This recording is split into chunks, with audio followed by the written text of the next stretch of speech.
Bills of exchange, bills of exchange का मतलब होता है कि जब कभी भी डॉक्यूमेंट्स को आपस में एक्सचेंज किया जाए, और ये कब होता है समझते हैं। सबसे पहली चीज कि इसमें दो पार्टी जो मेनली इन्वॉल्व होती है वो होता है सेलर और एक होता है बायर। सेलर क्या करता है, बायर को गुड्स उधार पे बेचता है। किस पे बेचता है? उधार पे बेचता है, क्रेडिट पे। तो जब क्रेडिट की बात आती है तो वो क्या करता है कि भाई कैश तो मिला नहीं उसको, लेकिन फ्यूचर में पैसा देगा, इसके लिए थोड़ा सा एविडेंस के तौर पे वो बिल्स बना लेते हैं ताकि एक दूसरे का ट्रस्ट बना रहे। अब वो क्या करता है, सेलर एक बिल बनाता है और बायर को बेच देता है, और वो बिल क्या कहलाता है? बिल्स ऑफ एक्सचेंज कहलाता है, बिल्स ऑफ एक्सचेंज। सेलर ने एक बिल बनाया, अब मान लो ये बिल है, एक छोटा सा बिल बनाया जिसमें उसने सबसे पहले डेट लिखी जब उसने सेल किया, अमाउंट लिखा, मेच्योरिटी डेट लिखी और साइन खुद का किया। और मिस्टर बी जो है, मतलब यहाँ पर जो बायर है उसका भी साइन लेने के लिए उसने उसको भेज दिया। अब ये ड्रॉई कहलाएगा, कौन कहलाएगा? बायर ड्रॉई कहलाता है। सेलर क्या कहलाता है? ड्रॉर कहलाता है। क्यों ड्रॉर कहलाता है? क्योंकि बिल ये बनाता है और बनाने के बाद मिस्टर बी को उन्होंने भेज दिया, मतलब ड्रॉई को भेज दिया। अब जो बायर है वो उसको साइन करेगा बिल को, और साइन करने के बाद फिर मिस्टर ए को वो वापस कर देगा, मतलब सेलर को वो वापस कर देगा। अब जब उसने वापस कर दिया तो इस प्रोसेस को बोलते हैं एक्सेप्टेंस। तो एक्सेप्टेंस क्या हुई? एक्सेप्टेंस ऑफ बिल का मतलब होता है कि जब सेलर कोई बिल बनाता है जिसको बीआर है सेलर के लिए, वो बिल भेज के ड्रॉई से साइन कराता है और बोलता है फ्यूचर में तुम इतना पैसा मुझे दोगे, साइन कर दो भैया इसको। तो वो साइन कर देता है और साइन करके वो ड्रॉर को वापस कर देता है जो कि सेलर है, और ये एक्सेप्टेंस ऑफ बिल का प्रोसेस है। अच्छा, सेलर के लिए बिल क्या है? क्योंकि वो पैसे रिसीव करेगा तो बिल रिसीवेबल है उसके लिए। और बायर के लिए बिल क्या है? क्योंकि वो फ्यूचर में पे करेगा, वो उसके लिए लायबिलिटी है तो बिल पेएबल है उसके लिए। ये दो कॉन्सेप्ट आपको क्लियर हो जाने चाहिए। अब वो बिल किसके पास है? वो बिल ड्रॉर के पास है। अब जब ड्रॉर ने साइन करा के ड्रॉई से वो बिल ले लिया तो उसको वो चार तरीके से, चार ऑप्शन है उसके पास कि वो बिल का क्या करेगा। या तो वो रिटेन कर लेगा, रिटेन का मतलब मेच्योरिटी डेट तक वेट करेगा और बिल के पैसे ले लेगा। या फिर वो क्या करेगा, बैंक के पास जाएगा और बैंक से डिस्काउंट करा लेगा। क्या करा लेगा? डिस्काउंट। तो डिस्काउंटिंग ऑफ बिल्स होता है। फिर ये थर्ड पार्टी को वो इंडोर्स कर देगा, मान लो उसका कोई क्रेडिटर है उसको इंडोर्स कर दिया उसने। या फिर बिल सेट फॉर कलेक्शन कर सकता है, बैंक में जाकर वो सेफली जमा कर देगा और बोलेगा भाई मेच्योरिटी डेट पे ये पैसे रिसीव कर लीजिएगा फॉर कलेक्शन। ठीक है, अगर मेच्योरिटी तक वो वेट करता है only in the books of drawer, ठीक है, तो उसकी एंट्री क्या होगी? अगर मेच्योरिटी पैसा मिल जाता है तो bank account debit to BR, पैसा मिल गया यहां पर। अगर वो बैंक से जाके डिस्काउंट करा लेता है तो क्या होगा? Bank account debit discounting charges account debit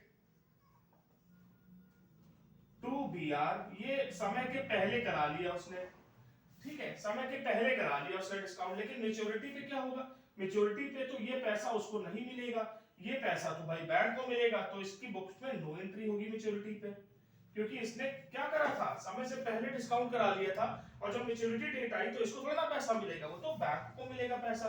तो इन द बुक्स ऑफ ड्रॉअर कोई एंट्री नहीं होगी। थर्ड केस में आते हैं। थर्ड केस में मान लो इंडोर्सी सी है। सी, इसने क्या किया कि अपने क्रेडिटर को बिल को भेज दिया। जब भेजा था उसकी एंट्री देख लेते हैं कि भाई जब दिया होगा तो उसने लिखा होगा सी, रिसीवर है, सी को डेबिट कर दिया टू बीआर, ये भेजने की एंट्री हो गई। अब मेच्योरिटी पे जब पैसा मिला होगा तो मिस्टर सी को मिला होगा, ना कि ड्रॉअर को मिला होगा, तो इसकी किताब में कोई एंट्री नहीं होगी मेच्योरिटी की, तो इसकी किताब में मैंने नो एंट्री कर दी। फिर बिल सेट फॉर कलेक्शन। हाँ, बिल सेट फॉर कलेक्शन जब हुआ होगा तो क्या एंट्री हुई होगी? सबसे पहले उसने भेजा होगा तो bill sent for collection account debit to BR. अब उसने क्या किया है? अपना एक बीआर बैंक को भेजा है, जमा किया है, ठीक है। फिर उसके बाद जब पैसा मिला होगा तो bank to bill sent for collection, ये एंट्री पास कर लेगा। तो आपने क्या देखा कि इसमें रिटेन कर रहा है तो ये एंट्री पास हुई है, अगर इसमें डिस्काउंट करा ले रहा है तो नो एंट्री मैच्योरिटी पास होगी, अगर इंडोर्स कर दिया है तब भी नो एंट्री मैच्योरिटी पास होगी, और अगर बिल सेट फॉर कलेक्शन कर दिया है तो bank account debit to bill sent for collection on maturity receive करेगा वो पैसा और पास हो जाएगी। ये चार ऑप्शन है जो कि ड्रॉअर कर सकता है। अच्छा, ये चारों ऑप्शन में ड्रॉई से कोई मतलब नहीं है कि वो बिल का क्या कर रहा है, मतलब बिल पेबल वाले से कोई मतलब नहीं है ड्रॉई से कि वो बिल का क्या कर रहा है, वो सिर्फ ओनली ऑन मैच्योरिटी ही मिलेगा उसको, और मैच्योरिटी पे या तो पैसा दे देगा या डिस्काउंट, अगर दे देगा तो वो एंट्री पास करेगा बीपी टू बैंक, क्योंकि पैसा बाहर गया है। ये सारे केसेस में फर्स्ट सेकंड थर्ड फोर्थ चार केसेस में 4 केसेस में अगर पैसा दे देता है तो ये एक सिंगल एंट्री हर एक केस में पास करता जाएगा। जो क्वेश्चन है इसमें देखिए आप कि मिस्टर ए जो कि एक सेलर है, उन्होंने बी को कुछ गुड्स सेल किए हैं उधार पे 2 महीने के लिए, और गुड्स की वर्थ कितनी थी 10,000 रुपीस। मिस्टर ए ने एक बिल ड्रॉ किया जो मिस्टर बी ने साइन करके उनको ड्यूली एक्सेप्ट कर लिया है, क्वेश्चन में लिखा होगा, और मैच्योरिटी डेट पे मिस्टर बी ने पूरा पैसा दे दिया। सबसे पहले एंट्री जो होगी वो सेल की होगी और परचेज की होगी, क्योंकि ये सेलर है तो ये लिखेगा mister B debit, mister B account to sales, भाई एंट्री हो गई। इसने कुछ गुड्स बेचे हैं 10,000 रुपए के और इसने खरीदे हैं। डेट क्या थी, सबसे पहले डेट देख लो, फर्स्ट जैन थी, तो मैं यहाँ पर फर्स्ट जैन डाल देता हूँ, यहाँ पर फर्स्ट जैन। अब ये इसने परचेज किया, किससे परचेज किया भाई, मिस्टर ए से परचेज किया, तो purchase account debit to mister A 10,000 कितने रुपए के लिए बिल बना था भाई, बिल देखिए। सेकेंड एंट्री होगी एक्सेप्टेंस की, एक्सेप्टेंस कौन कर रहा है भाई, ड्रॉई कर रहा था, ड्रॉअर ने तो बिल बनाकर उसको दे दिया था और ड्रॉई उसको एक्सेप्ट करके उसने रिटर्न कर दिया, तो ये एक्सेप्टेंस की सेकेंड एंट्री होगी। तो BR account bill receivable account debit to mister B 10,000 और 10,000। इसने एक्सेप्टेंस रिसीव की है और इसने एक्सेप्टेंस दी है, सेम डेट रहेगी फर्स्ट डेट।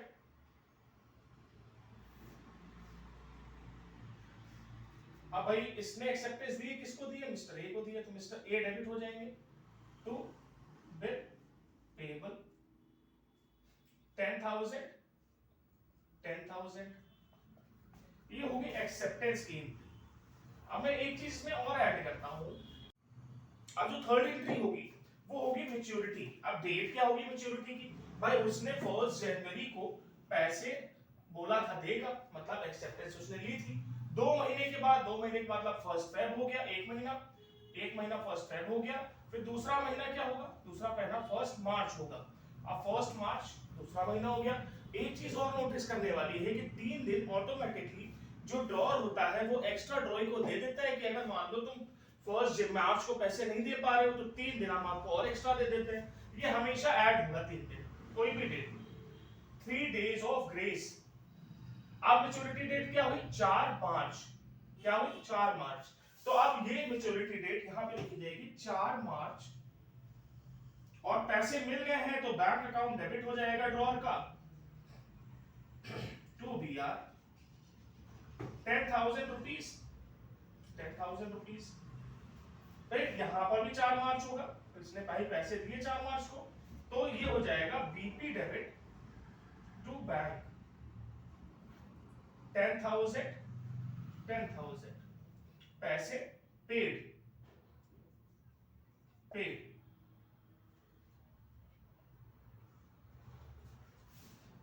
रिसीट, ये एंट्रीज पास होगी।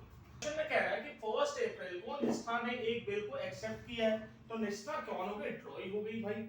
और किसने एक्सेप्ट कराया, मिस्टर कृष्णा ने एक्सेप्ट कराया, तो कृष्णा ड्रॉअर हो गए। और हुआ क्या बिल के साथ, मैच्योरिटी डेट आते आते वो क्या हुआ, डिसऑनर्ड हो गया। तो सबसे पहले मैं मैच्योरिटी डेट निकाल लेता हूं ताकि चीजें सिंपल रहे। भाई उसने क्या किया, 1 अप्रैल को बिल एक्सेप्ट करवाया है, 1 अप्रैल तो 1 अप्रैल से 3 महीने के लिए एक्सेप्ट करवाया, तो 3 महीना कितना हो गया, 1 अप्रैल से 3 महीना हो गया 1 मई, 1 जून, 1 जुलाई, 3 महीना हो गया 1 जुलाई। तो यहां पर जब 3 महीने होंगे 3 मंथ्स, तो वो हो जाएंगे 1 जुलाई। और मैंने बताया था 3 डेज ऑफ ग्रेस की भी जोड़ते हैं ऑटोमेटिकली हम, तो 4 जुलाई उसकी मैच्योरिटी डेट होगी। यहाँ पे हमने डेट निकाल के सेपरेटली रख दिया ताकि हमें कोई कंफ्यूजन ना हो। तो अब बिल के साथ हुआ क्या है, सबसे पहले तो हम एक्सेप्टेंस की एंट्री पास कर लेंगे भाई, क्योंकि उसने बिल एक्सेप्ट किया है। तो BR account debit in the books of drawer BR to Nishtha, भाई निष्ठा ही ने तो एक्सेप्ट कराया था बिल, तो ये हो गया 1000 रुपए का बिल जो कि एक्सेप्टेंस मिल गई हमको, तो हमने एक्सेप्टेंस की एंट्री पास कर ली। अब ड्रॉइंग की किताब में होगा कृष्णा टू बीपी, डेट क्या होगी 1 अप्रैल, इसमें भी होगी 1 अप्रैल, क्योंकि 1 अप्रैल को किया गया है। ये हो गया आपका एक्सेप्टेंस की एंट्री, मैंने एक्सेप्टेंस की एंट्री ये कर दी। फिर उसके बाद देखिए मैच्योरिटी पे बिल डिसऑनर्ड अगर हो जाता है, तो सिंपली एक चीज आप ध्यान रखिएगा कि जब बिल कभी भी मैच्योरिटी पे डिसऑनर्ड हो जाता है, तो क्या होता है, एक्सेप्टेंस की एंट्री दोनों की बुक्स में रेसिप्रोकल हो जाती है। क्या हो जाती है, सिंपल रखने के लिए बस याद मगप नहीं करना है, सिर्फ अच्छे से समझना है कि एंट्री क्या होती है, रेसिप्रोकल हो जाती है। भाई एक्सेप्टेंस की एंट्री इसने क्या की थी, भाई बीआर टू निष्ठा। अब मैंने बोला डिसऑनर्ड की एंट्री जब आएगी तो उल्टी हो जाएगी, तो भाई सबसे पहले तो डेट देख लो 4 जुलाई जो हम लोगों ने निकाली ऊपर, अब इसकी एंट्री हो जाएगी निष्ठा टू।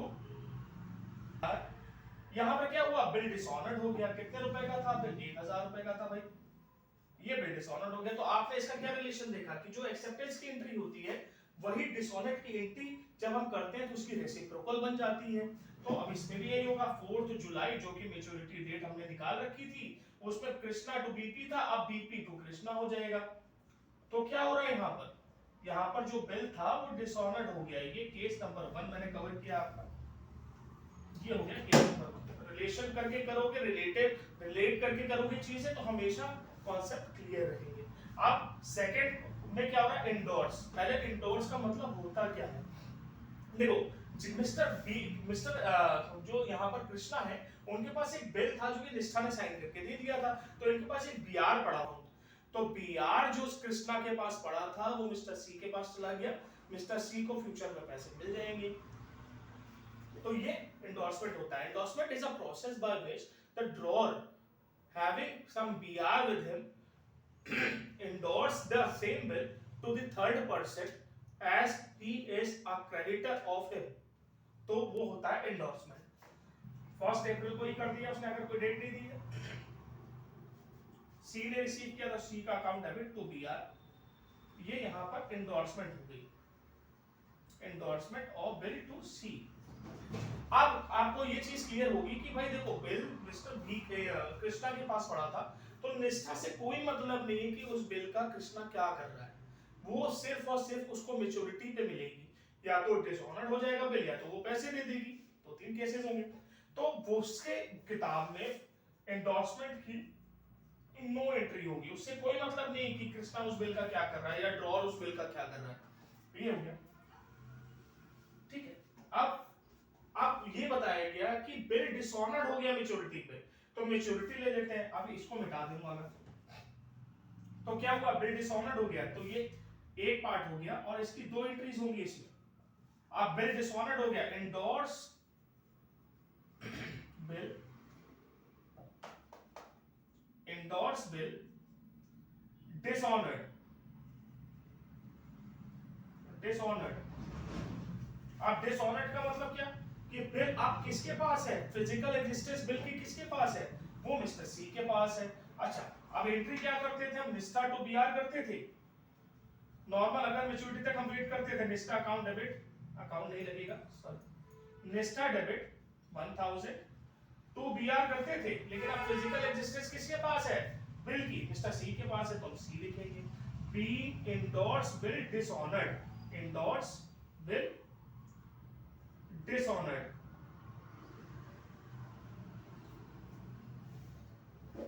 अब इनकी किताब में 4 जुलाई को, अच्छा 4 जुलाई, अब इनकी किताब में सेम एंट्री पास करेगा बीपी तो कृष्णा, इससे कोई मतलब ही नहीं था क्योंकि एंडोर्समेंट का, तो ये डिसऑनर्ड की एंट्री पास कर ले।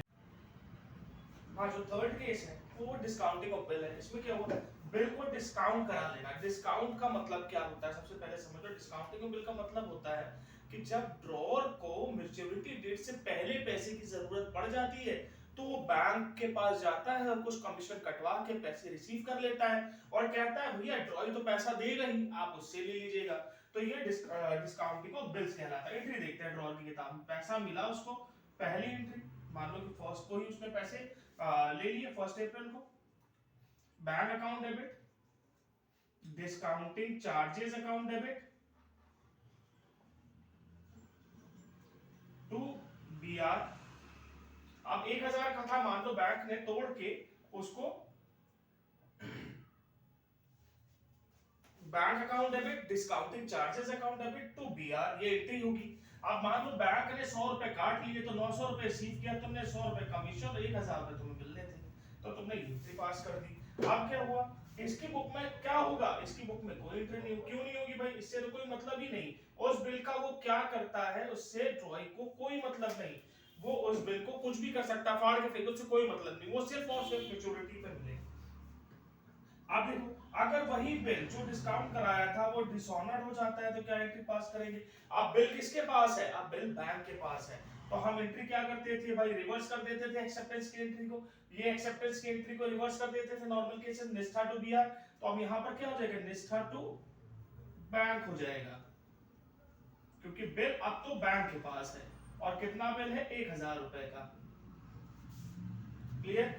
फिर उसके बाद डिसऑनर्ड की इसमें क्या एंट्री होगी, मैच्योरिटी पे 4 जुलाई पे ये एंट्री करेगा, ये भी 4 जुलाई ही होगा। और ये 4 जुलाई पे क्या करेगा, सिंपल सी जो एंट्रीज करता आ रहा है डिसऑनर्ड के लिए वो करेगा, बीपी टू कृष्णा करेगा। कितना करेगा, 1000 से करेगा। अगर अब जो अगला केस है वो है bill sent for collection account. तो बिल सेंट कब होता है, ड्रॉअर क्या करता है, उसको लगता है कि अगर बिल उससे कहीं मिसप्लेस हो जाएगा, खो जाएगा, तो वो बिल का क्या करता है, वो बिल को बैंक में जाके सेफली जमा कर देता है और बैंक से बोलता है भैया हमारे बिहाफ पर मैच्योरिटी डेट पे ड्रॉअर से आप पैसे ले लेना। तो सबसे पहले जब वो जमा करता है उसकी एंट्री कर लेते हैं। तो bill sent for collection account debit to BR, भाई इसने जाकर बिल जमा कर दिया, कहां जमा कर दिया, बैंक में जमा कर दिया। इससे क्या मतलब है, इसने मान लो 1 अप्रैल को ही जमा कर दिया, इससे क्या मतलब है कि उस बिल का उसने क्या किया, नहीं मतलब है, तो ये नो एंट्री करेगा। ठीक है, मैं बोल रहा हूं जो बिल हमने भेजा था वो क्या हुआ, डिसऑनर्ड हो गया है। तो सेकंड केस में डिसऑनर्ड की एंट्री हम कर, डेट क्या थी, 4 जुलाई थी, भाई लिख ली मैंने।